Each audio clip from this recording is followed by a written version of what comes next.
Good morning, Insurance Syndicate family. It is August 22nd. It is 10:30 a.m. and it's that time for our weekly show of Ask the Experts, where we're here to do nothing but bring on experts to answer your questions, your problems, and add nothing but value. And today I'm incredibly excited because we have an incredible guest with us today that his resume is so long that I just can't read all of it, but I'm going to read some of the highlights for you guys. He is a former championship women's basketball coach. 21-time, that's right, 21-time best-selling author, top performance coach to some of the best mortgage professionals in America, the creator of the Pray Drive philosophy. He has coached 8 $100 to $250 million producers. I first saw this man on the 10X Growth Con stage where he brought down the house, and now the founder of the Greatness Factory, one of the most badass co-op places in the country. We have none other than Mr. Coach Burt. Welcome to the call, my friend. It's good to see you. Absolutely. Thank you. Great energy and enthusiasm. I like that. Oh, thank you. Thank you. You know, I was spending time with one of the top psychologists in the world last week in Fort Worth, Texas, named Price Pritchett. Pritchett wrote U Squared and Quantum Leap Thinking and just oozes of wisdom. And he used to do executive assessments back in his early days when he left the Pentagon. And they would look at all these things that they thought would make a person successful. And he had a boss who would come down to his office and say, Price, tell me about his energy. And that guy placed energy above every single trait that would help a person when they were choosing an executive. He said, tell me about his energy, because that overrides every single characteristic or attribute we're looking for when we hire a person. So at the end of the day, that's what most people are selling. They may think they're selling a product or a service, but what they're really selling is an enthusiasm. Oh, absolutely. They're off in the future with them in their life.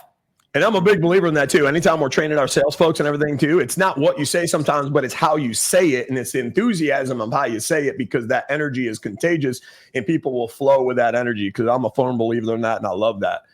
So what I want to do is get right into the topic that we're talking about, because we're going to be talking about people of interest. So we're going to be talking about being that person of interest. And our first question around that, Coach Burt, is can you talk about becoming a person of interest as a way to attract opportunities rather than chasing them, right? Because I think there's two different ways we can do it. We can do things the hard way. We're going out and chasing, putting our energy there. Or we can create that magnet where that magnet draws in all the opportunities we're looking for. So how can insurance business owners in this group and producers maybe apply this concept out in the industry that often seems to get saturated in a sea of other insurance agents and professionals? Well, you used a key word there. I always look at three things, okay? I look at the pain, and the pain is the commoditization of selling something, right? The forces of commoditization happening. The consumer believes that they can get it somewhere else. And if it's similar, why not go to the person that's the cheapest? So what happens is the forces of commoditization take place in a lot of industries, insurance being a big one. And that is the pain. It's like, oh, I'm competing versus a lot of people. The problem is I get back to a set point, and a set point is the same number over and over and over. And it's like, okay, how do I beat this game? And the way I beat this game is through specialization. And the way you specialize is you actually start to see yourself as a specialist versus a generalist. Yep. Okay. People of interest have four things. Okay. They have, number one, a very specialized knowledge. Okay. Very specialized knowledge. So I want you to think about what that knowledge is. It comes from your past. Number two, they have impeccable skills. Okay. So think of Navy SEAL. I always say Navy SEALs, not baby seals, right? They have special forces, Navy SEALs, Green Berets. They're specialists, not generalists. I want you to see yourself as a specialist, not a generalist, because the generalists make general money.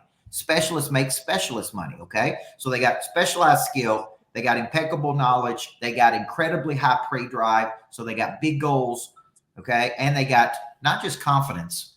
They have a remarkable boldness about them. Okay. So when I wrote the book, Person of Interest, I said, man, I don't want to chase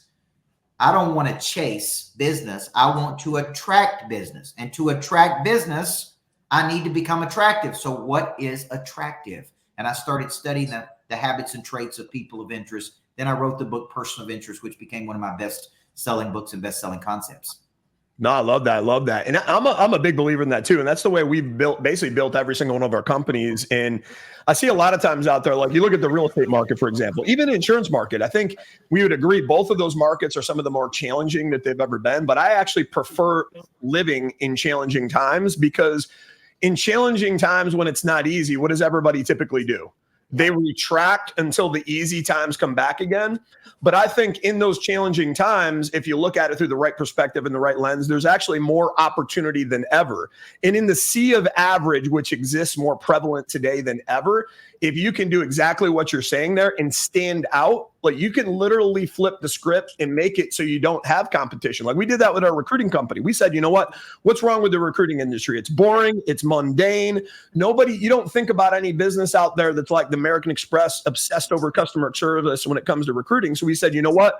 We're going to go out there. We're going to do it in a third of the time, third of the cost, but we're going to obsess over giving a fanatical customer experience, all the way down to deriving our comp plans around 50% of their comp plan is delivering that customer experience. What it resulted in is a different mousetrap than anybody else out there, 4,000 online positive reviews. And now when Andy will be firsthand, when he goes out and sells our product, you know, Andy, how easy is it to sell when somebody says, well, why should I do business with you over anyone else? Well, show me, and I'll bet you a steak dinner. You can't find anybody else on the planet that's got 4,000 online positive customer reviews and video testimonials.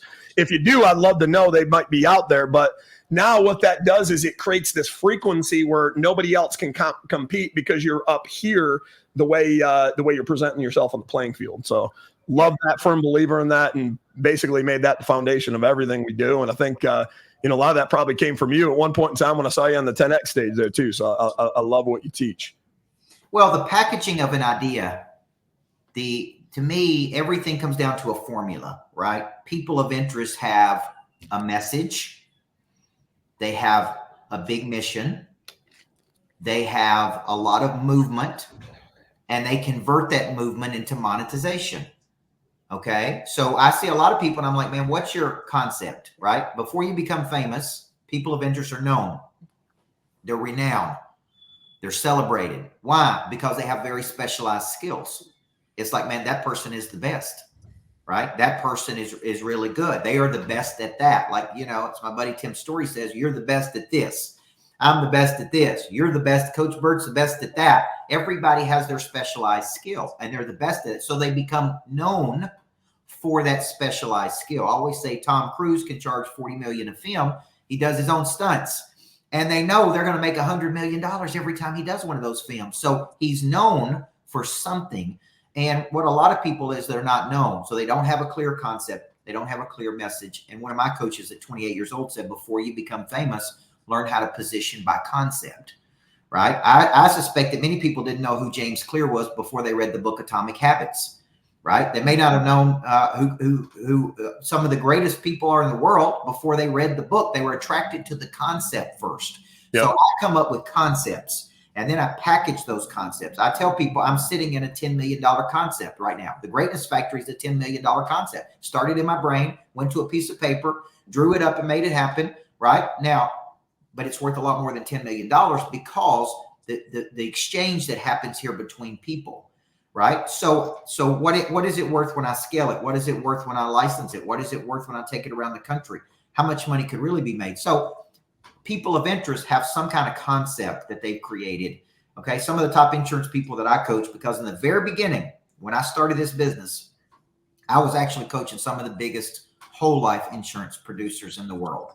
And that's where I started by default, right? One saw me speak. He was the number one guy in a company called Ohio National at the time. This was years ago. And he said, man, do you have an office? And I said, no, I don't have an office. And he said, well, you do now. If you will just work in my office, I'll give you a whole wing for your business. And there was my office for the first. And then he said, I want to introduce you to some of the other top producers. So I started actually coaching people in the insurance business that were doing major premiums. I mean, major. And here's what I learned. They weren't selling insurance. They were selling a strategy. They were selling a strategy. And they got people of interest because the way they packaged, the way they articulated, by the way they shared a message, by the way they built relationships. So, and they bought the book Person of Interest. Many of them did when it came out. Coach, I've got a question that kind of leads off of that, actually. And that is that you talk a lot about having specific knowledge instead of generalized knowledge. I'm curious how you think that might apply into kind of the saturated space of insurance right now, and how agency owners, producers can better utilize and just understand this concept of specific versus generalized knowledge. Well, let's take a step back and say I could sell various types of insurance. Let's say I have an insurance agency and we sell different types. Your specialty may be connection to people. Your specialty may be how you market. Your specialty may be how you build teams. Your special skill set. So I coach a lot in real estate, insurance, mortgage, very commoditized industries. All of the top producers, when I look at them, I go, his skill set is connection. His skill set is he's a great team builder. His skill set is he has an impression of increase, right? So don't think of specialty like I specialize in selling a certain type of insurance. Think of specialty as I have something from my past that has uniquely qualified me. Now, let me give you an example. My specialty is activating the prey drive in people. Okay. It comes from my coaching background and being a championship coach, from who I studied under, Covey, Sullivan, some of the greats that I was coached by. So my specialty is activating the prey drive in a person to want to get up and go get it, to think bigger, to pursue something bigger. But it's also in building competitive intelligence in teams. So I get hired by a lot of teams to come in and build championship teams in the business world because I was a championship coach and the way I package concepts. So when I'm telling people, Andy, I don't say I'm a coach many times because that's a commoditized term, right? I think David and I were going back and forth on Facebook about this. There's 800,000 people in the United States that call themselves a coach. The average income of those coaches is $62,500 a year. So you don't want to learn how to become a multimillionaire from a guy making $62,000 a year, right? But that's what's happening. So what that does is it commoditizes the coaching industry. So if I was on the phone with David Williams, I go, look, man, I'm really a specialist at packaging and monetization of concepts. And I think if you went to any major player, no matter who that player is, they would tell you that is my skill set.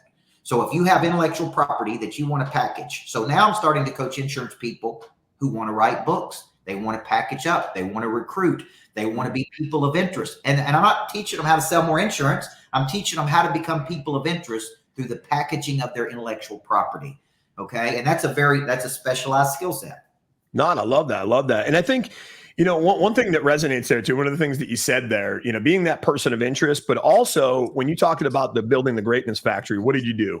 You had a moment of clarity. You had to have all the right things around you. You had to be keeping the main thing. You took a vision that was up here, you put it to paper, And then you took action and you brought it to life. But I think there's too many people out there that don't keep the main thing. They try to do everything. They try to wear 10 different hats. And then what that does, that takes them out of the creative space, that takes them away from maybe their specialty. And what do you maybe have to say with those folks that are trying to, maybe they're new business owners, they're business owners that haven't figured it out yet, how to get into that lane, how to keep the main thing, and then live in their gifts?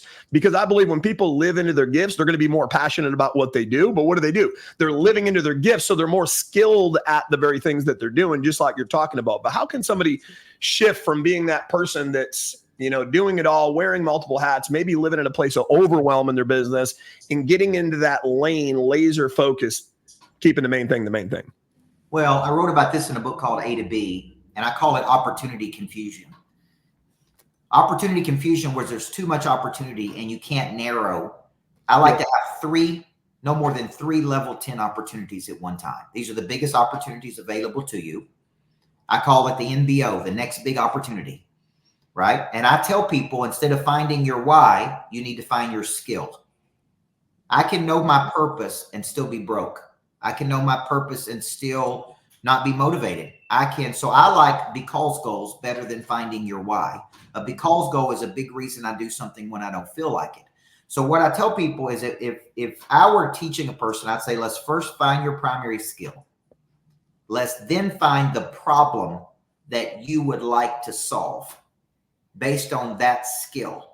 Okay. Now, if you think about talents, we think about talents as an ability. If we go back to the Bible and the parable of the talents, a talent was a sum of money in the Bible, right? If you read the parable of the talents, the master gave each person a sum of money based on their ability and said, bring it back with interest, right?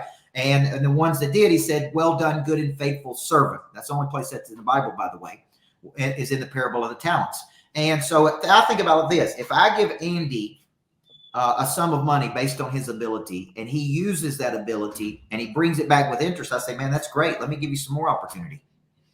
But where do we go to school to find that unique skill? Where do we find the primary skill?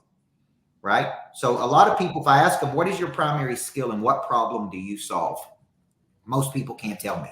So think of it as find the skill, package the skill, market the skill, monetize the skill, and then think of your biggest opportunities as level 10 opportunities, the greatest opportunity available to you. See, I may tell you, David, the biggest opportunity for me is scaling these greatness factors. If each of these greatness factory kicked off, let's just say 500,000 of passive income a year, and I had 50 of these, well, that's $25 million. And I may go, that's the biggest thing Coach Burt could be doing right now. If it is true, that is the biggest opportunity for me. Why would I be involved in some other things that would be lower value of my time? So I force people to get clear. What is the biggest opportunity sitting in front of your face right now that you are not focused on? And then you go find, okay, who can help me do this? Who can help me do this? Then it starts, right? We go there into mind, then we go there into body. We go there into mind, then we go there into body. We go from mental creation into physical action.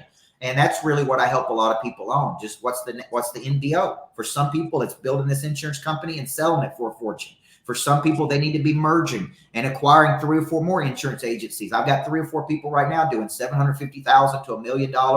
What if they merge with 3 or 4 people?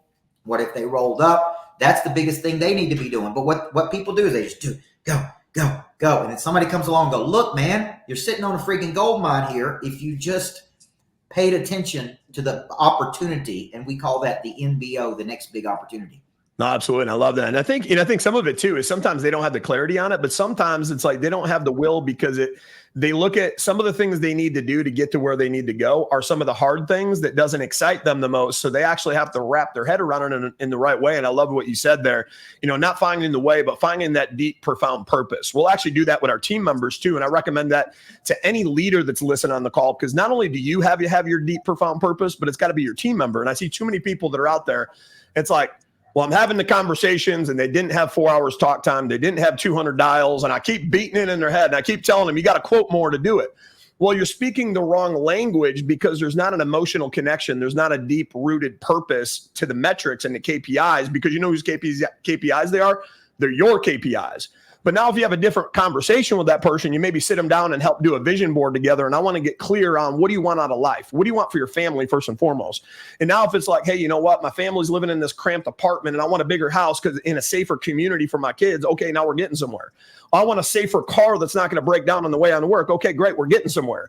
And you know what? One day I know it's not going to be tomorrow, but maybe 3 to 5 years from now, Dave, I want to be in your seat. Okay, great. I'm getting somewhere. Yeah. Now, as a leader, do I have permission, now that I know that those are your goals, to hold you accountable to those goals, to help those come to fruition in your life? And most anybody that's serious about their goals is going to say yes to that. Yeah. But what happens there that I found, it's a different conversation now when you talk to somebody about their performance and say, hey, you know, what's going on today? Well, I'm just not feeling it. So I haven't making a lot of calls, not talking to a lot of people. Well, is that fair to little Johnny that's sitting at home that deserves to get out of that cramped apartment in the crime-ridden community that you told me about, to get into that house because you didn't show up today? It might have seemed like one day, but you broke consistency that basically was counterintuitive, the compounded effect of you getting there, that could have cost you a week, a month, a year, just not by showing up the one day. That hits different. And if Johnny's little picture is hanging up on their computer along with their vision board, now what you're doing is you're actually connecting their goal to your goal, and it hits differently. And I'm a firm believer, and I think you're the same thing, Coach Burt. You help enough people get to where they want to go in life, you're never going to ever have to worry about your destination, because as a byproduct of that, you'll always get to where you want to go. Yeah. Well, I think about too, we do an exercise called From A to B. It's around a simple book I wrote. A is your current position in life. B is where you would like to get to. Now, it seems simple, but out of all of my coaching students that I coach, you would be shocked what kind of clarity it brings to you. And I said, okay, in an ideal world, if you woke up tomorrow and life was as close to perfect as it could be, what would that look like? What is your next big opportunity? And they'll say, man, I wish I was this. Well, my business is doing this. I'm working this many days. I see this. This is where we go there in the mind. Now, and then I draw it on the board, A to B, and I say, write down all the things you're currently frustrated with. Okay. And then let's start moving. See, this is where we go from mental creation into physical action. Could be a phone call, could be someone you hire, could be an internal who, could be an external who. And you start taking that action toward that B goal, right? Because in an ideal world, what it does is now we're getting into prey drive. See, some of the things you're talking about is getting into prey drive. It's like where there's no want, there's no prey drive. Where there's no prey drive, there's no profit. So prey drive is your instinct to pursue something. What if you don't want anything? You don't pursue anything. Prey drive is your instinctual ability to see something with the eyes and to pursue it. But think of it this way. When it comes to motivation, satisfied needs never motivate, only unsatisfied needs. So what happens is if we're interested in something, we wake up and we pursue it. And we pursue it with an intensity and a purpose and a focus, because the prey drive has now been activated, which is an instinctual ability to see something and pursue it. And it could be, hey, I want a better house. I want a nicer car. I want to stay at a nice hotel. I don't want to have to worry about money. And typically it's motivated by some external stimulus, right? Fear can motivate the prey drive. Competition can motivate it. Exposure, like I see a bigger future. I'm around people. This is why environments are so important.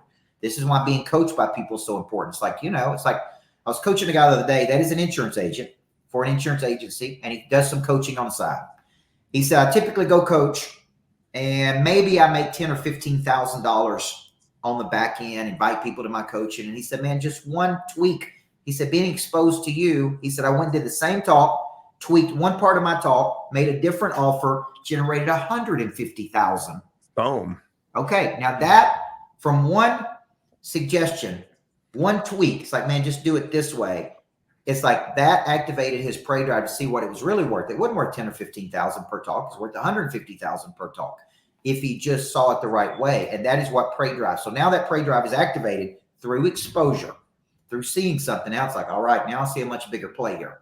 No, I love that. And I think you know what that is a lot of us have our own limiting beliefs when it comes to that. When it sounds like you help them overcome that limiting belief to show there wasn't the limits that he thought there was on the offer that he had. And there was a lot more value than, he ever thought was in the offer. So I love that.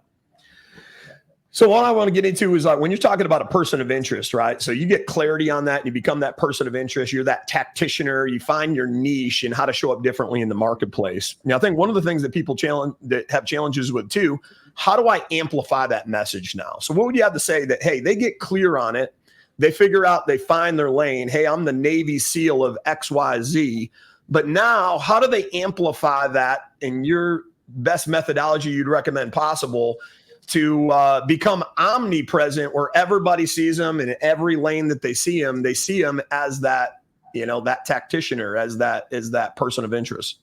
Well, once I have the message and I'm clear in what the message is and what problem it solves and for whom, now I need to beat the drum and I need to get into the promotion business of that concept, right? Yep. If there's anything I learned at 10X, it was that those people speaking weren't any better than me.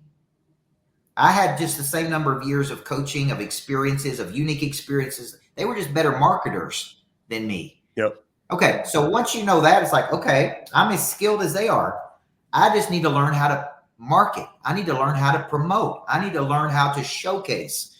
So what we start doing is we say, okay, how many different ways could I showcase this message? I could speak, I could coach, I could train, I could lead. I could go on live. I could do social media. I could hit my database. I can do events. Like now I need to just push this message as hard as I can. And sometimes over a cycle of time, like Pray Drive, I wrote that book 2 years ago, became a Wall Street Journal bestseller called Flip the Switch. But man, it's still the number one requested topic for me to go speak on is Pray Drive. So it's like, okay, so it's like most of the world hadn't even heard the message. So it's like, boom, you guys got to keep talking about it. Then you find new ways to talk about it. It's like, all right, what happens when the Pray Drive is activated? Complacency goes away. Complacency is a gradual settling. What if I change the talk and it was the comfort zone becomes the death zone? And then I backdoor Pray Drive in there. So it's like, okay, how many different ways can I talk about this to bring awareness to this? And then I got to be relentless with just talking about it and pushing it out and becoming known, right? People of interest are known. What if I told you I live in Nashville? I'm in downtown Nashville. I got a beautiful building and thousands of people walk by my greatness factory, but they may not know what it is. Yep. So it's my job to go out into the marketplace and drive people in the door because I know once they come in the door, they're open. Once they come in the door, they see it because now they've been exposed to something. So think of marketing as you have a message. I got to distribute that message to people who have a problem as often and as frequent as I can to become known in the marketplace. No, I love that. Love that. And I think, one of the things I heard there important too is like consistently getting out that message too. Cause I think one of the common things out there, somebody will maybe show up for a couple of weeks, a few months, and then it doesn't happen. So they go on to the next thing. And then that becomes an ever revolving thing that I'm going to go after everything for weeks and maybe a few months. And if I don't see the result, I go to it. And they get stuck into this hamster wheel and this trap of just doing that over and over and over again. And I know a mutual friend of ours, I like the parable that he tells. Tim Story, he tells that farmer's mentality, right? What you got to do is you got to come in, first plant, you got to till the land, you got to plant your seed, fertilize the land, but then you got to have a lot of faith and show up. And what do the best farmers do? They got to show up with consistency, sometimes for weeks, months, even a year, and water that land without seeing any fruits of the labor coming up below the surface and having faith that below the surface that the roots are taking deep rootedness underneath the ground. Yeah. And then, sometimes you could have that one farmer that all of a sudden says one day, you know what, I don't feel like it and I'm not going to show up. And then the land at surface value still looks identical the way it did the day before. So then they fall into the trap of, you know what? It looks the way it did the day before and I didn't show up yesterday and that was easy. So I'm not going to show up today and the day after that. Yeah. But they could have been literally weeks away from having that harvest of abundance. And then they look over at the farmer that stayed true, that had faith, stayed consistent, showed up, put in the work every single day. And it might have taken them a year, but they were willing to wait it out another 3, 4, 5 months than that individual was. And now they are reaping the reward for that. And I think that's important for everybody to really, that's why I wanted to emphasize on that, because I think that's where a lot of people fail is they quit too early and try to move on to the next thing and the next thing and the next thing. And they get this shiny object syndrome where they're more looking for that dopamine hit than anything. And then never seeing the progress that they desire in their life or their business. Yeah, I heard a pastor say once, we always reap what we sow more than we sowed it for longer than it was sown. Absolutely. We always reap what we sow, more than we sold it for longer than it was sown. The truth is, if you really understand farming, the busiest time is the harvest. When the harvest is coming in. See, I hear people say I'm overwhelmed. And I say, would you rather be overwhelmed with nothing or overwhelmed with so much that you can't handle it? There's two types of overwhelm. I'm overwhelmed because I don't have anything. I don't have any leads. I don't have any money. I don't have anything. Or I'm overwhelmed because I got thousands of leads. I can't get to everything. But when the harvest comes in is when they're busy, right? So we don't know when the breakthrough or quantum leap is going to happen. But I can tell you that a quantum leap typically happens after you have worked the muscle for a cycle of time. And it comes through typically a key partnership, a key relationship. It comes through anytime I've had a quantum leap in my business, it came because somebody said something to me that opened my eyes to something, or there was someone who opened doors for me that I couldn't access. And it wasn't to one person, it was to thousands of people. And then the business experienced a quantum leap. Okay. So that's why I really like quantum leaps, is because instead of trying harder, sometimes we need to try different versus. Coach, if you don't mind me jumping in, I got a question for you that's a little bit personal, right? But to try to get into the psychology of your experience in your lifetime, before like a tornado comes, there's signs it's going to come, right? There's maybe the wind changes, there's a different feeling in the air, there's different sounds. Have you found that for those quantum leaps that you'll see like preliminary signs that maybe you're right on the edge of that breakthrough, that maybe some of our audience here watching, maybe they're a week or a month away from that big quantum leap, but is there anything that they can maybe look at to go like, I am on the right track without outside validation? Maybe things you've experienced prior to those quantum leaps that looking back, you're like, yeah, that was a sign that I was very close to achieving that next goal or target. Does that make sense? Well, if we're looking at person of interest, what are signs is that there's incoming demand, right?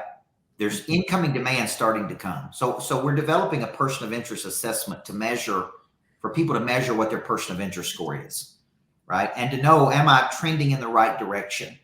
So one sign for me was I started getting incoming demand versus outgoing. So outgoing is I'm the seller. I'm trying to sell people on something. Incoming demand is I'm the buyer. And what I want to do as the person of interest is flip the script where I'm the buyer versus the seller. And the only way to become the buyer versus the seller is to have so much value. Imagine being the number one insurance guy or girl in town that everybody's going to and everybody's talking about. And everybody's saying that is the best person on planet Earth. So when you look at that, you say, well, how do you create that? A, the skill. The skill creates the demand with the marketing. And B, you create what's called an experience monopoly, where it's such an incredible experience that people are talking about this experience because it was transformative to them. Most insurance businesses are very transactional. And the word transaction means to discard. It's like I used you and I don't need you anymore. So transformational means, man, it was life-changing. It was game-changing. It was I got to go tell other people about this. So that goes back to commoditization. Specialization and creating experience monopolies is what actually overcomes the forces of commoditization, right? And so to me, Andy, when you're moving in the right direction and you're trending, it's like that graph is going up. There's incoming demand. Now you're starting to get asked to speak. You're starting to get asked to do things. People want to know exactly what you're doing. The only reason I started writing books 20-something years ago was that I was young and hungry basketball coach. I was one of the first dudes to ever have a website. People made fun of me for having a website in 1999 as a basketball coach. People are always asking me, what are you doing with the kids? Like, it's amazing how hard your kids play, how disciplined they are, how much chemistry they have. And I would say, man, I don't have time to explain this. I'm going to write a book about it. You can read the book. And but that was a sign, Andy, that I was becoming a person of interest because people were asking me, what are you doing? How can we do it? Can we come watch you practice? Can we sit in on your meetings? That's incoming demand. And I go, man, maybe I've got something here. Maybe I'm doing something unique. And maybe I need to package this. And so I started packaging it into books. The books led to speaking. The speaking led to companies saying, would you coach my people? And, and obviously the next thing you know, I was making more in an hour than I was making in a year as a high school basketball coach. And I go, man, I think I could do this at a international scale. No, I love that. Love that. Beautiful. Thank you. You know, coming from the world of championship coaching, right? One of the things I'd be curious about is what parallels have you seen coming from that world to this world when it comes to that person of interest, when it comes to that magnet that's out there, that high performing person of interest in the athletic world that then comes over to the business world. What were the commonalities that you saw in parallel between the two worlds? They both needed each other. The truth is, the business world does not operate with the same intensity that the athletic world does. The athletic world, look, man, there comes a time when winter asks what you've been doing all spring and summer. Yep. Athletic world. In the athletic world, you play on Tuesday night, and it don't matter if you win or lose, you play again on Friday night. You don't have time to whine, complain. There's a championship to win. There's a championship to win. There's an intensity. There's competitors coming at you every day. Like Friday doesn't care about Tuesday. I got in the business world, and it operated at a very slow pace. There was not as much intensity. Nobody had true championships to win. The pay drive wasn't activated. People just went through the motions. And their results were not posted for everybody to see. Okay, so that's what the business world needed: intensity, focus, structure, championship. Now, the athletic world needs business savvy. They need business acumen. They need know-how. They need like the athletic world needs to know how to run a business, how to become known, how to become a person of interest. I mean, just look at where college athletics is going. And it's like today you got to be known. You got to be a person of interest. You got to compete in the marketplace for recruits every day, and they can literally up today and leave and go, I don't like this. I'm right. I'm going here. So it's even more competitive today to build more transformative relationships to keep people around for longer cycles of time. So the truth is, they both really need each other to be great. No, I love that. Love that. Very, very wise insight. Excellent. Well, I want to move into kind of insurance specifically, and I love stories, right? I think they tell a lot more than just theory, and I'd love to hear about maybe a insurance business owner, a producer that you've worked with in the past that's applied this person of interest strategy, and sort of what they experienced through that process, and what types of mental exercises or actions they took as an insurance specific producer. Because every industry is the same in a lot of ways, but insurance is its own game. And with our audience here, mainly just being in the insurance space, I'd love to hear any wins, any stories, any specific examples, just from your past experience with agents, to inspire and hopefully add some good insight to that journey as well. Well, I think when Cody Askins came to me, he was selling insurance. I think when he left me, he's running conferences, and he's a person of interest. I think a lot of the top insurance people came to me because they're trying to decommoditize themselves, and they go, you know what? I need to become known. What am I going to become known for? So I could give you example after example. I'm coaching a young kid right now that's probably doing $1 million a year of EBITDA, and now he's building out his conferences, building out his coaching, which becomes recruiting platforms. Building out his name brand. It's expansive. That's leading to partnerships and key relationships. So I could give you example after example of where I just said, okay, this is how we're going to take you and turn you into a person of interest. We're going to help the message. We're going to help you figure out how to get notified.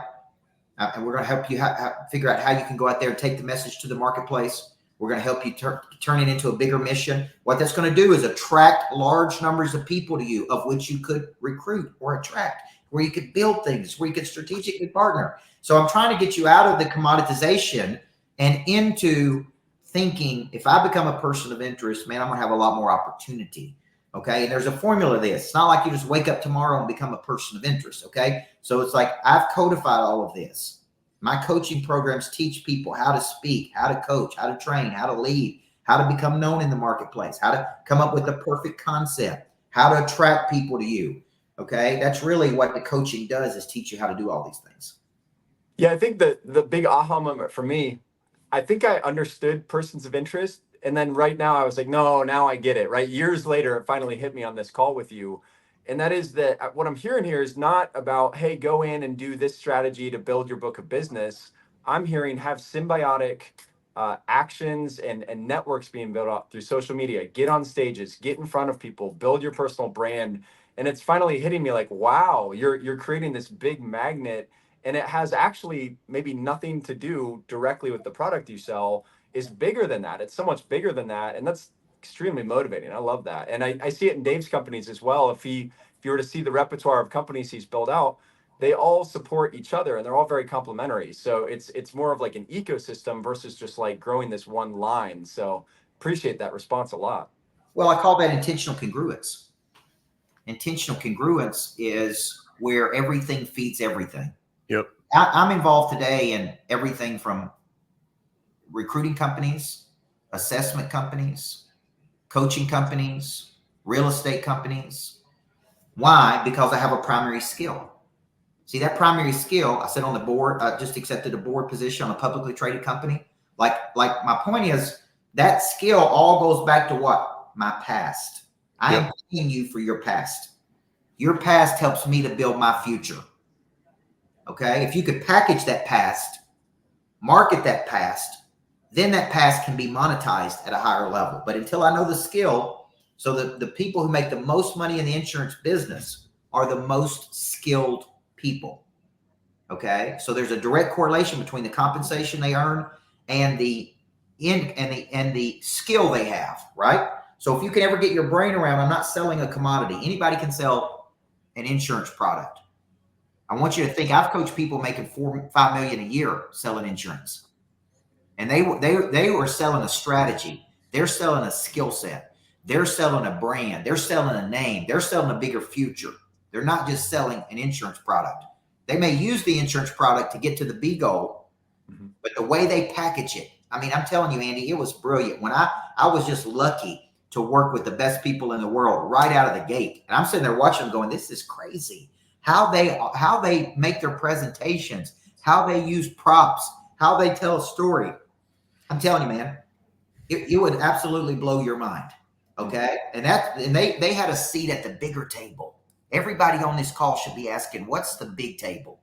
Yep. What's the seat at the big table for me? And I think one of the things that I heard you say there too, that people maybe not realize is once you got so good at becoming a person of interest that you started building places of interest, right? And you think about what's a place of interest. Well, think about the Zappos of the world, right? Tom's Shoes, Mercedes-Benz, all these different places that created a different mousetrap, to your point, just like being a person of interest, having a place of interest. Tesla, they don't have to market. They just attract all the right people. And then when I think about that with you, it's the greatness factory, right? Because nobody's built anything that great when it came to co-op workspace. Because really what you did is you took a mastermind, having access to a coach, a like-minded community of excellence. So they're not coming in there and paying for a desk space. What they're doing is they're actually coming in there and paying for a support mechanism around them that has all the genetic makeup that's going to allow them to thrive into their business. And I think you saw the foresight of that and created something that now became the magnet, where all the other co-op places that are out there, they're having to hustle and trying to sell a seat, where you created this gigantic magnet that's probably got a waiting list to fill the seats now. Yeah. What people want is to be around like-minded people, like gravitate toward like. So here, let's go back to what we've been teaching today. I created a concept, the greatness factory. It's not the complacency factory. Yep. It's not the lazy factory. It's like a Ritz-Carlton. It's for mature business people who want to go to higher levels. They want to build, they want to grow, they want to scale, they want to sell. Okay. There's millions of dollars that's exchanged. There's new business that's gotten. And what I'm doing is bringing people together with concepts. So I created a capital club. I create a program called the Exchange, where I bring in somebody who's really done something big, and we stimulate people. And then we're doing deals, and they're raising capital, and the greatness factory is like a capital factory. And the next thing you know, it's like, man, it's just a bigger play. But it all goes back to a simple concept. Okay. The concept is what is pulling people in. Now, when you saw me speak at 10X, David, if it's 2018, Mandalay Bay, at the end of my talk, I put a picture of a greatness factory up there. This was 6 years ago. And I said, this is where I'm going. All it was in those days, I had a picture. That's it. That's all I had. I didn't have a building. I didn't have land. I didn't have anything. We had calls the next week from all over the world of people saying, how do I have one? I want one of those. Okay. So 6 years later, I'm sitting in one in Nashville, 3 levels, co-working, private suites, private theater, podcast studios, right? It's like a cool. So here's the deal. I went there in my mind and I go, man, I'm going to build greatness factories. But the truth is an insurance company could become a greatness factory.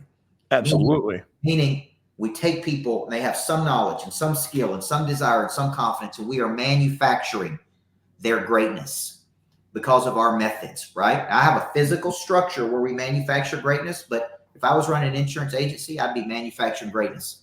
We're in the business of manufacturing greatness. And people come to us and we change their whole freaking life, man. No, absolutely. And that was honestly the tipping point for me in my insurance agency when I was there. Because when I was growing, eventually I hit a wall because I was doing the same old.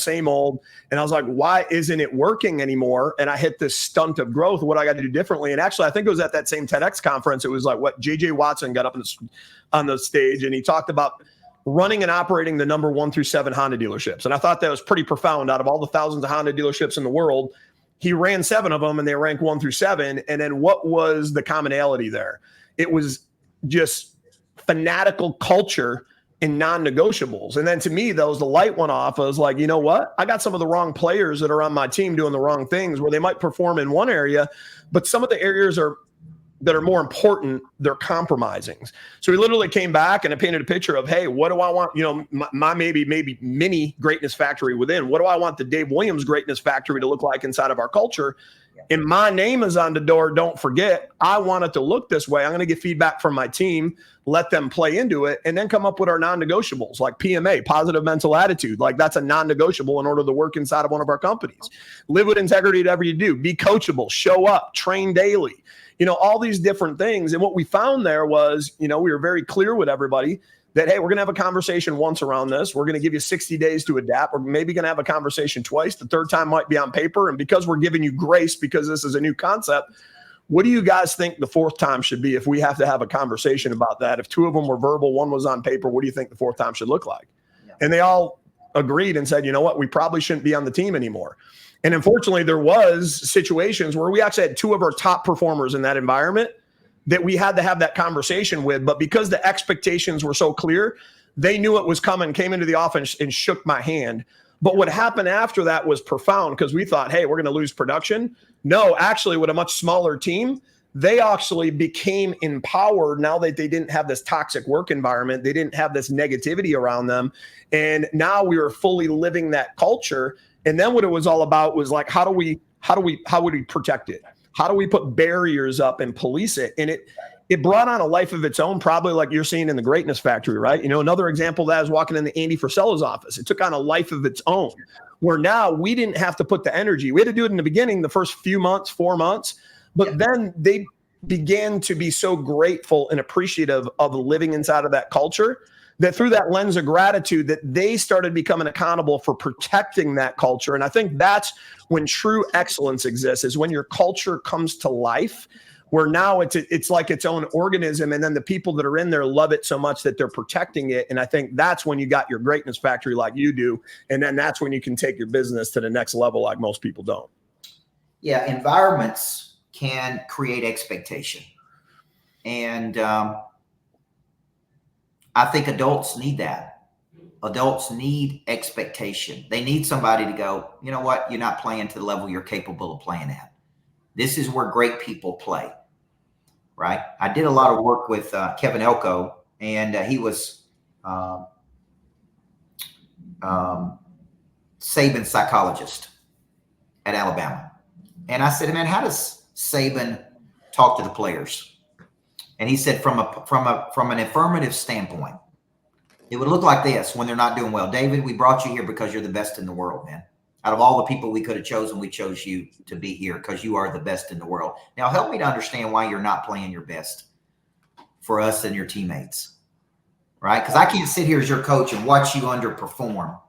I love that. When we brought you here because you're the best in the world. See, when I talk to people, I'm like, man, you're the best in the world at what you do. Help me understand why you're not playing like the best. Yep. Help me understand why you're letting your team down. Help me understand why you came to me and told me that you wanted to play at a higher frequency but you're not putting the work in, man. And adults will go, that's exactly what I needed to hear. Mm-hmm. Like I can tell you how many people hire me as their coach and say, man, I just need somebody to be honest with me and tell me what I need to hear to get to a higher level. And you have an unlimited license to say what you got to say to me. And it's like, sometimes I got to say, look, man, they need an affirmation. They need a word. They need a confirmation. They need a person that they trust to go, you know what, let's go.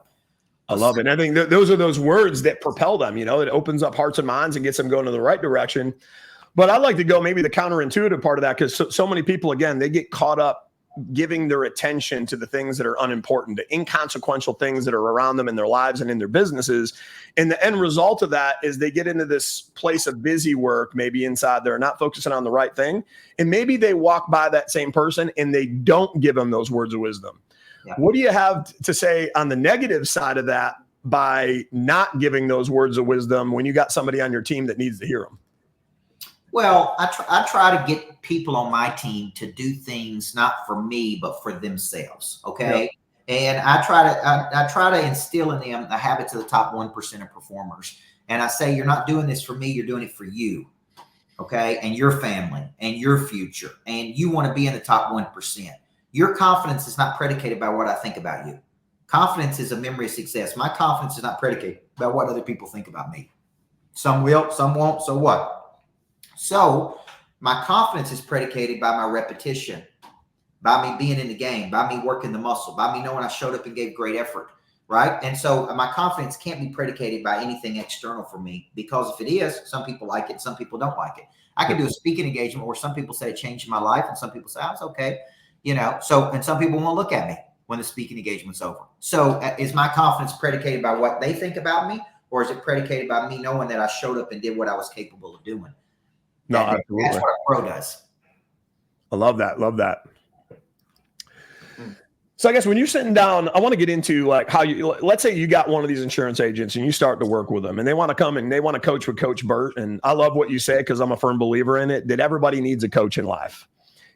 Walk through what that would look like, because, I think we gave a lot of valuable information today, but walk through maybe like at a high level what that would look like, taking that information, bringing it down to the funnel and starting with, action item number 1, action item 2, and then getting them clear and starting to get momentum into that right direction of becoming that person of interest, developing that place of interest that's going to take their life and career to the next level. Well, I have a very specific formula. Okay. After doing this for 30 something years, it's not what I call pop-up psychology. Like, I am in the business of step-by-step showing people how to experience that quantum leap. Okay. So I start with the, what I call the NBO, the A to B exercise. Yep. Okay. We get very clear in what the NBO is first. We get very clear in what the primary skill is. We get very clear in that. Then we work through the explanation of value. Then we work through the selling system. Then we work through the follow-up. Then we work through the packaging. Then we work through the monetization. So it's a very methodical. You got to remember, I come from the sports world where nothing was random. Like, every play was set. It was a game of probability. When I got into the business world, I'm like, people need direction. They need a specific plan. They need to be told, this is what you got to do. So when I coach people in this, there's a very specific method that I'm using step by step to get them from A to B. You see where I'm going? So absolutely. No, I love that. I do it either in a 1-year cycle. I call a residency with me, right? Or I do it in a 90-day cycle, which is what I call a sprint with me. So some people start with the 90-day cycle, and then I go, if it works for you after 90 days, man, we'll credit the money to the bigger deal, right? And you go 1 year with me in the residency, and we call that the locker room.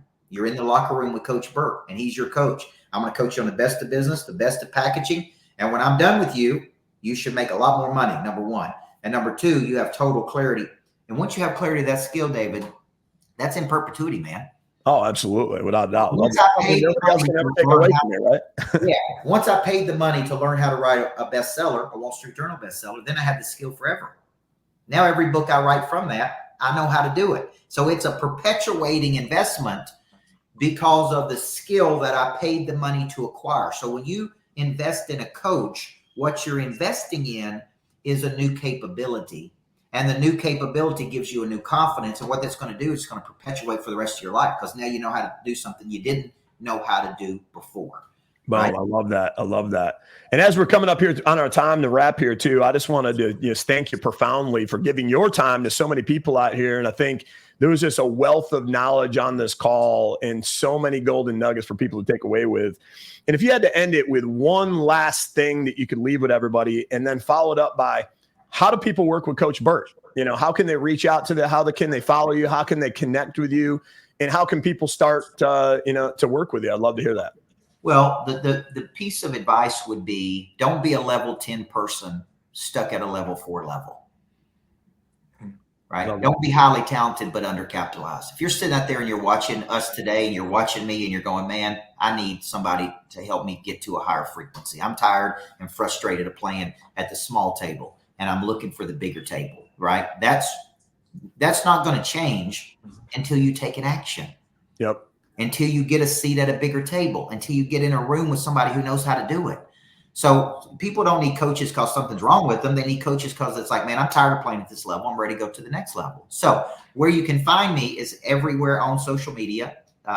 Just search Coach Michael Burt, Instagram, TikTok, LinkedIn, Facebook, all of those places. You can go to coachburt.com and see everything that I offer. But what I'd like to do is actually, if you're serious, I do X number of strategy calls with people a month where I get on the phone with people. I listen to what they're trying to do and I make a recommendation. And if you're serious about that and you want to do a strategy call with me, you email Jana@coachburt.com, JANA@coachburt.com. She will send you a link. You book a call.